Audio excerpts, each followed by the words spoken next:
केंद्रीय कर्मचारी और पेंशनर्स को लंबे समय से इस राहत की उम्मीद थी। हालांकि अब तक जब भी संसद में नए वेतन आयोग को लागू किए जाने से संबंधित सवाल पूछे गए थे, तो सरकार इस तरह का कोई प्रपोजल न आने की बात करती नजर आई थी। लेकिन अब अचानक सरकार ने 8वां वेतन आयोग लागू करने के लिए रास्ता साफ करते हुए केंद्रीय कर्मचारियों को तोहफा दिया है। आगे की प्रक्रिया की बात करें तो 8वें वेतन आयोग को केंद्रीय मंत्रिमंडल की मंजूरी मिलने के बाद अब राज्य सरकारों PSU से कंसल्ट किया जाएगा।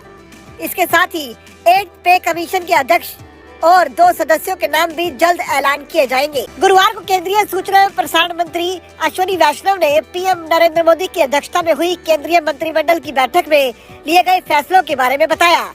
उन्होंने कहा कि बैठक में नए वेतन आयोग के गठन का फैसला लिया गया। इस आयोग को अगले साल यानी 2026 तक अपनी रिपोर्ट सौंपनी होगी। 8 पे कमीशन लागू किए जाने के बाद केंद्रीय कर्मचारियों की सैलरी में बम्पर इजाफा देखने को मिल सकता है। रिपोर्ट्स की माने तो इसके तहत फिटमेंट फैक्टर कम से कम 2.86 तय किया जा सकता है। अगर ऐसा होता है तो फिर कर्मचारियों की न्यूनतम बेसिक सैलरी में भी इसी हिसाब से बढ़ोतरी देखने को मिलेगी और ये 51,480 रूपए हो सकती है। गौरतलब है कि फिलहाल मिनिमम बेसिक सैलरी 18,000 रूपए है।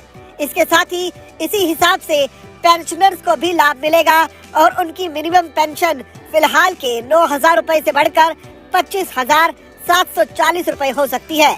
वेतन आयोग से जुड़े इतिहास पर गौर करें तो ये हर 10 साल में बदलते हैं। 7वें वेतन आयोग से पहले चौथे, 5वें और 6ठे वेतन आयोगों का कार्यकाल समान रूप से 10 साल का था। अगर फिलहाल 7वां वेतन आयोग की बात करें तो इसे 2016 में लागू किया गया था और इसके 10 साल बाद दिसंबर 2025 में ये पूरा होगा।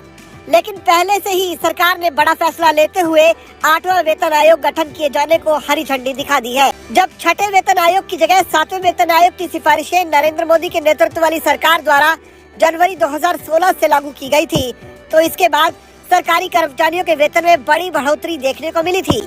7वें वेतन आयोग के तहत 2.57 का फिटमेंट फैक्टर लागू किया गया था, जिसके परिणाम स्वरूप केंद्र सरकार के कर्मचारियों और पेंशन भोगियों के मूल वेतन में करीब 2.5 गुना से ज्यादा का इजाफा हुआ था।